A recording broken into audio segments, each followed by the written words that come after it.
I'm in control. She thinks. So great to be here on this yearly event.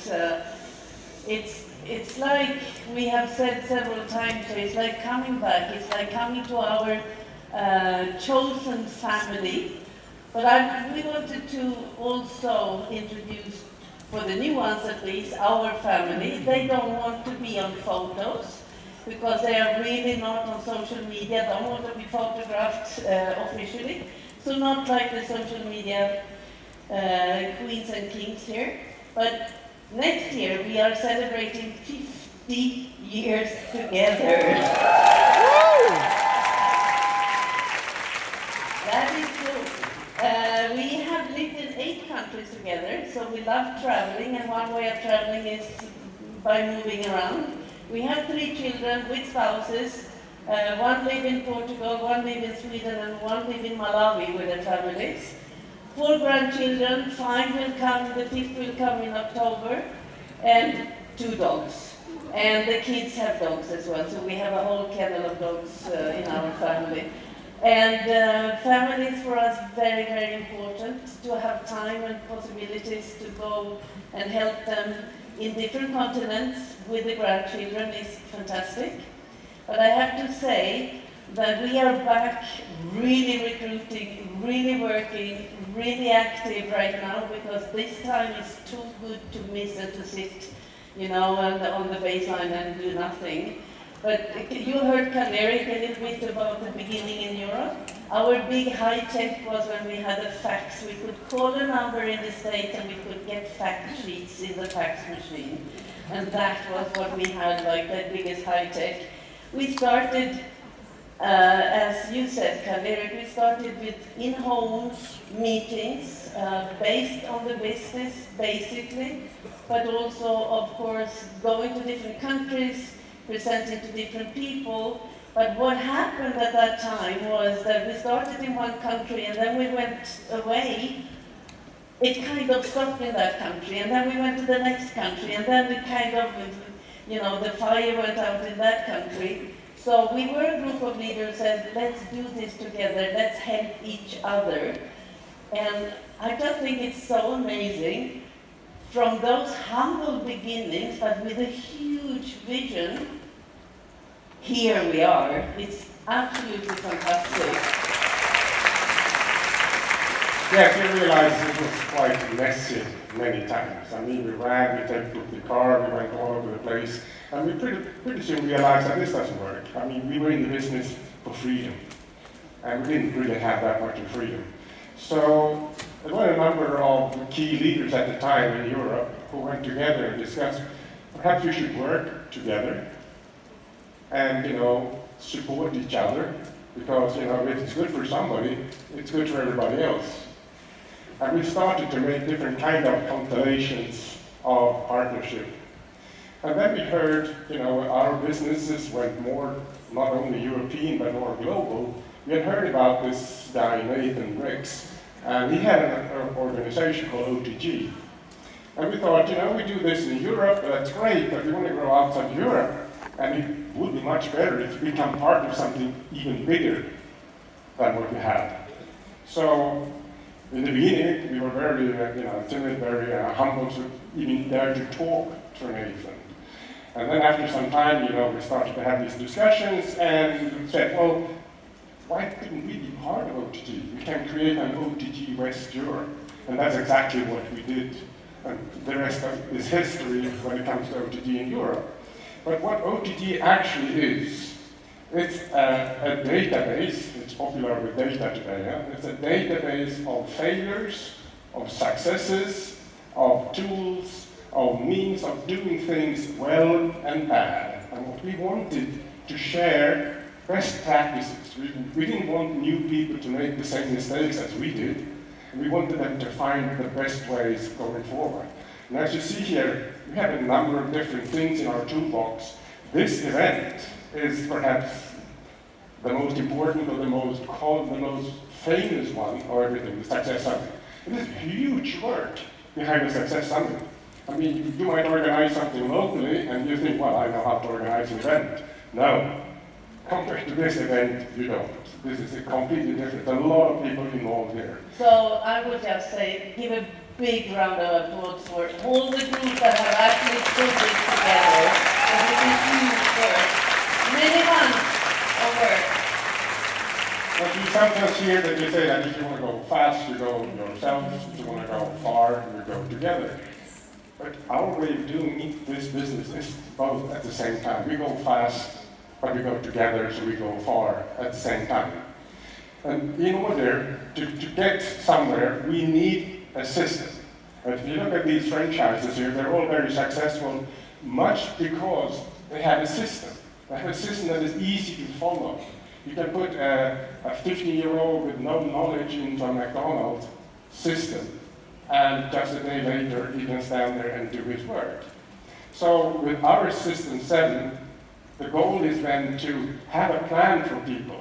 And the good thing with this system is that it's timeless.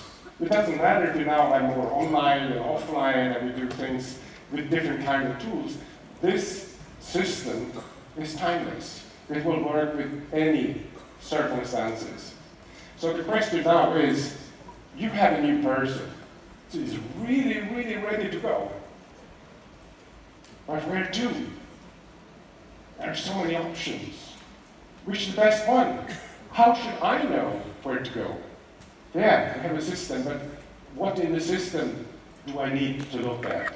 And here we have a magic book called Fast Start Booklet. This is the tool. This is the manual for anybody who's new in the business. Follow these, and you will have success. And there are 3 steps that we're going to focus on today, and then I'm going to cover the first 2. No, and I just want to say that we have the last few years, I think this has been lost, or I know that in many cases this has been lost, and we have seen a lot of people doing different things, creating their own stuff, and my way is better. We have a proven system, and it is created by the best habits, and not only habits, but that has worked for a lot of people. So when we now want to, do as Tobbe said, we want to go into the hyper-growth, the real growth. You need to do that. We need to do that with one voice, with one system, with one way of working, and then you put what the products you want, or there are different strategies. Nuskin has come with the STAR strategy now that goes very well into this. But we need one voice, one system, and it is no rocket science, guys. And sometimes I'm like, when we hear people say, how do we start people up? And I'm like, are you kidding me? You do this. You say, we go in with the goal first. You heard Caroline very well explaining, why you should have goals and visions. You talk to your prospect and you decide yourself, what is my goal? Because if you don't talk about it, if you don't know, it's a huge confusion. Will they want to sell products and have a small income? Will they want to be more into the business part of building a network? Well, do they want the leadership? Or what is the goal for them?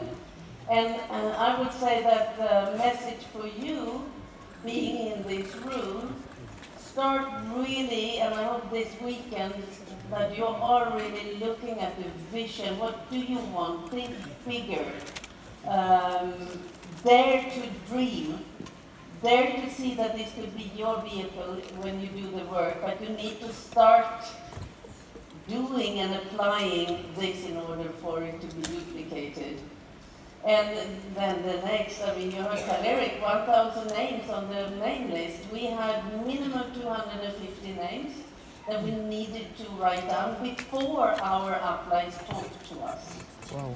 And today it's like, yeah, but I have my phone, I have my contact. No, I would actually really suggest for you to use the book and at least put your 40, 50 top names down if you look at the business, and ask your people to do that. Because if you're not willing to really start looking at this as a serious inventory, then you have nothing in your business, because this is actually your stock or your inventory that you need to work with. We work with people. And it's not interesting, how should I put it, not to be too blunt. This is not about me, and what I can do and how good I am. This is about how well I can duplicate what I'm doing. If other people can do the same thing, if I am simple enough for other people to say, well, I could do that too. Because if she can do it, I can do it. So remember that, not overcomplicate it and don't be so darn fantastic all the time, but actually be human. And people are joining you, they are joining your relation. And this is why people will come into the business. So these first 2 steps are basically table work. You can sit at home, you think about your goals, you think about the people, you start to write lists. But you haven't started the business. And, you know, sometimes I think, we are in the network marketing business. And you know, sometimes I feel we're not in network marketing, we're in net weight marketing. We sit and wait. Something. Now we heard about the Prism IO, we hear about India, and we kind of wait until it happens, because then we dare to do it, because somehow we know we're not alone, others can do it, they have success, I can do it. So we have to get away from this. So invite is of course the first step, and it's actually the third step of the things that a completely new person needs to know. After the third step, it's when you're a little warm in the business, but these first 3 steps are really, really clue. And you know, when it comes to invite, we need to know what we are inviting to. There are different options, you know, it can be business, it can be, like today, it's model with the scanner, it can be the products and so on. But how do we know which one we should, you know, present to a person? Well, we need to talk to them, we need to ask questions. We don't ask questions because we want to tick off questions, we ask questions because we're interested in getting to know them. And the information they'll give you along the time will give you some ammunition to know which kind of presentation should I do. Should I do a business presentation? Should I do a product presentation? Or is this person very much into, you know, health and measurements, and perhaps it's a scanner I should do? So it's crucial that we know what we invite to and who we invite to these different ones. And then the basics of our business, I would say, is the values. And the values is something we cannot teach. We can teach you everything else in the business, but the values, they need to be in place. And the values of OTG, we talked about integrity, it's an honesty, you know, it's respect, it's contribution. We work together, as Lena said, as one team and one voice. That's the only way forward. If we look back and see when did we have the most growth in our history, it was when we had a common way of working, everybody worked together, we didn't care what organization they were. We want and need this trust between us, so we can send somebody, or somebody who lives in Japan, or somebody who lives in the US, or in Norway, or wherever, that if we send them to a presentation, on an OTT presentation, we know that they will not be taken away from us because there is somebody locally there who said, hey, come and work with me, I know this better, I live here. So this is crucial, like we have this respect between each other. And the best way to get this respect is also to get to know each other. At events like this that really get around, talk to people, it's so much easier to work together with people that you know and to get this trust that is so extremely important. And finally, and you've already mentioned a little about this, Lena, the reason why we're here, we need to dare to dream. We need to dare to think much, much bigger than we think we can. Somehow we very often think, what is realistic? That's a horrible word. Realistic is a limitation. Realistic is based on what we think is possible. But being with people here, we realize that our dreams are far too small still. Then I'm going to finish. So let's go out there and tell the best kept secret of all, Nu Skin. And let's be the light in the world that needs to be there today. And we have a big job to do. So thank you so much for being here and for being seen. Thank you.